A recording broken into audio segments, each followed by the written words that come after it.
The right to peace, the Universal Declaration of Human Rights. Peace-building institutions, NGOs and government organizations provide grants, fellowships, education and publications to deepen understanding of the critical role of human rights protection in preventing and managing violence.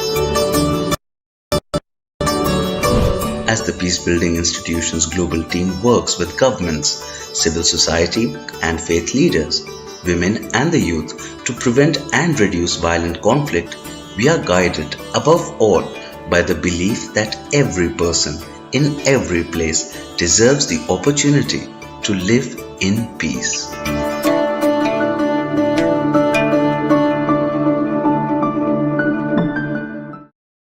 Thank you so much. Ladies and gentlemen, please allow me to welcome Mr. Dheeraj Singh. Mr. Dheeraj Singh is a director of MIT World Peace University's School of Media and Journalism and the Idea Lab, a unique hub of communication, innovation, and design.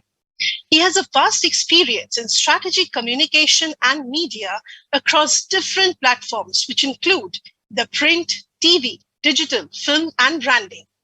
His expertise also extends to digital communication and formulating strategies for institutions, advocacy groups, legislative and policy think tanks, and at innovating fresh and creative modes of outreach. Before this, he was a co-founder of Hunar TV, an arts and culture web channel that aimed to make the arts the talking point of a wider audience. He has recently authored 2 books, one on translated poetry and the other a biography. Till August 2016, Mr. Dheeraj Singh was Executive Director Programs at Lok Sabha Television. He was in charge of creating programs, shows, and documentaries with an aim of bringing the Parliament closer to the public.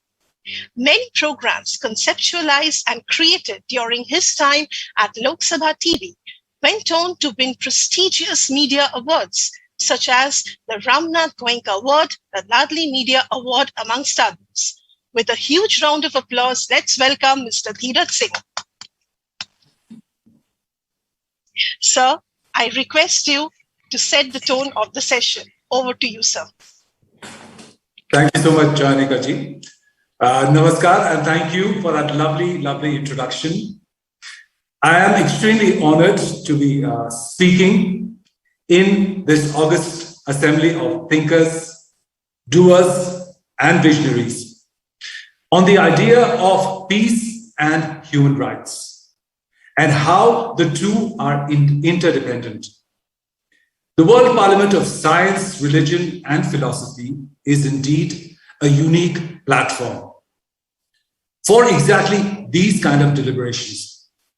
And for this, we are all greatly indebted to the revered Professor Dr. Vishwanath B. Karad, whose singular vision for a peaceful and equitable world has brought to life this global platform across time zones and international boundaries. We are also deeply indebted to Sri Rahul V. Karad, who has with great passion and tenacity nurtured this amazing legacy through the MIT World Peace University. Also, the great scientists and visionaries, Dr. Raghunath Mashelkar and Dr. Vijay Bhatkar, whose valuable insights and experience have shaped this forum. And of course, the efforts of our acting Vice Chancellor, Dr. Ravi Kumar Chitnis, and Pro Vice Chancellor, Dr. Milind Pandey, and the entire organizing committee.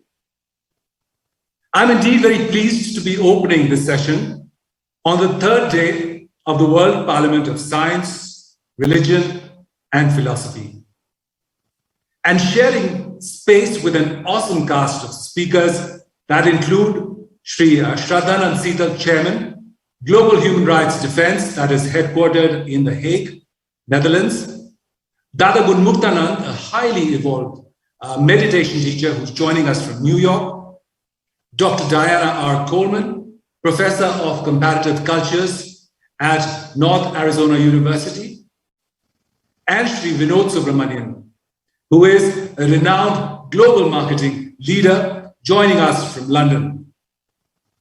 Ladies and gentlemen, being as I was part of the Indian Parliament's own TV channel,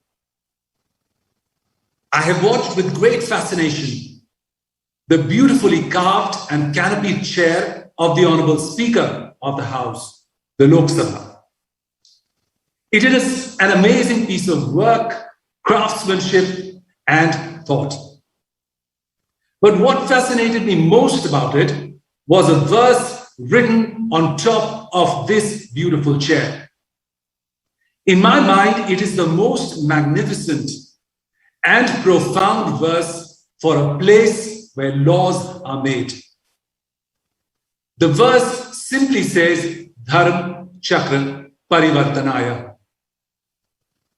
Those among us who understand an Indian language would be familiar with these words. They have in them the essence of the Buddha's main message, that the wheel of dharma turns. Dharma, as many of us know, means different things. If I were to use today's language, dharma would be the supreme algorithm, the one that has been running on its own since the beginning of time, with its own mysterious logic and outcomes. In Gautam Buddha's eyes, the world was in its essence an algorithm that was turning and changing, evolving and improving with new learning. And this supreme algorithm caused all humans, all creatures, mountains, valleys, oceans, and even galaxies to turn like the wheel, or go through a process of change and regeneration.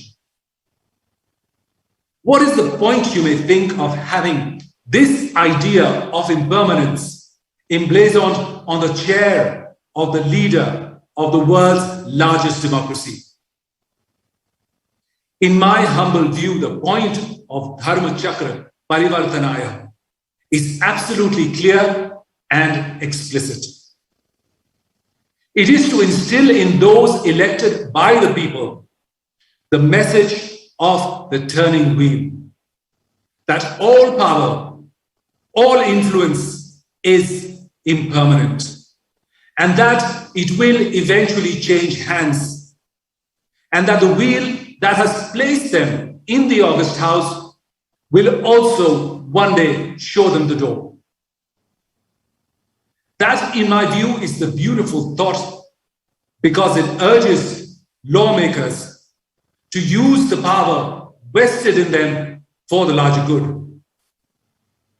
I can think of no other legislative body in the world that has such a magnificent and profound reminder to its members. Of course, this short and profound message on the speaker's chair is often forgotten, or worse, ignored. When lawmakers begin to believe that they are the law, when they assume that the faith entrusted by the people in their ability to change things has given them a license to do as they please, it is then that the profound impact of these three words, Dharma Chakra Parivartanaya, is lost. The fact that Baba Bhimrao Ambedkar became the father of the Constitution paved the way for a book of laws that was inclusive. That was sensitive to the rights of people who had for thousands of years been willfully invisibilized. It was a constitution which ensured that despite the massive and mind-boggling diversity of language, food, customs, and belief systems, some of which even older than time, India, that is Bharat, succeeded in leading the way in defining human rights for the world. whose constitution aimed at providing justice, liberty, equality, and fraternity, not just to some or most, or even a few chosen ones, but to all its citizens. The Indian Constitution and the Universal Declaration of Human Rights were almost concurrent documents, both aimed at giving those who had for centuries been denied rights and recognition as citizens, as fellow travelers on the planet. The wheel of Dharma has once again brought us into an unexpected turn in our nation's history. A place in time where much of our old wisdom has been wiped clean and repurposed into newer, WhatsApp-enabled narratives of hate and division. When we are being told to look at people through the prism of religion and religion alone. When legislations are being systematically used to normalize apathy and stigmatize the other. It is a different kind of India that has reduced Mahatma Gandhi's vision to just a pair of spectacles. Dear friends, our charters of human rights are only as good as their implementation, both in letter and spirit. Without the will and action of governments, they are just words on paper, like New Year resolutions. A few months before the pandemic broke our highest lawmaking body, yes, the same whose Speaker's chair says Dharma Chakra Parivartanaya, enacted laws of citizenship that virtually make it impossible for people of a certain religion to enter our land. Never before has India or Bharat blacklisted people for seeking refuge simply because they were from a certain religion. Can the land that has for thousands of years believed in the tradition of Vasudhaiva Kutumbakam, or the world is one family, legislate laws that go against its core values? Our sages expressed this brilliant idea way before the UN, or even the colonialists who are now being seen as bringers of the earliest form of globalization. With the new citizenship laws, the ancient, eternal, and Sanatan Bharat decided to shut its doors on people such as the Rohingyas, primarily because they belonged to a particular religion.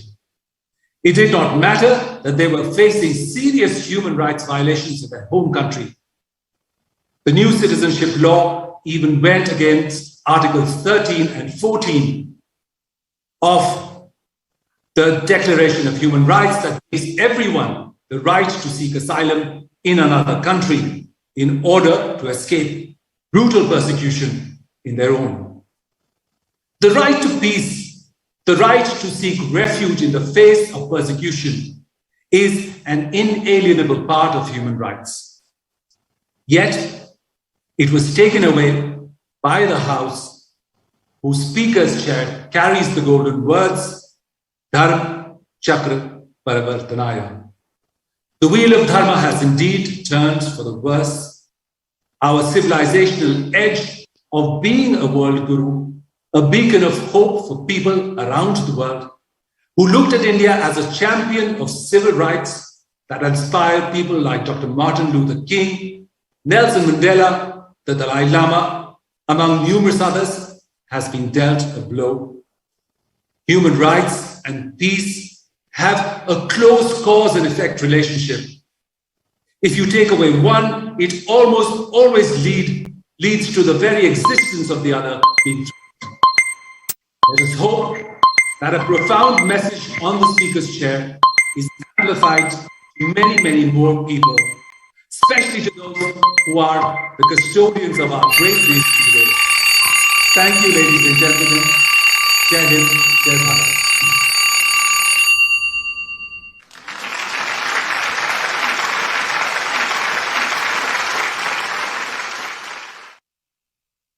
Thank you, sir. Thank you so much for setting the context of the session so well.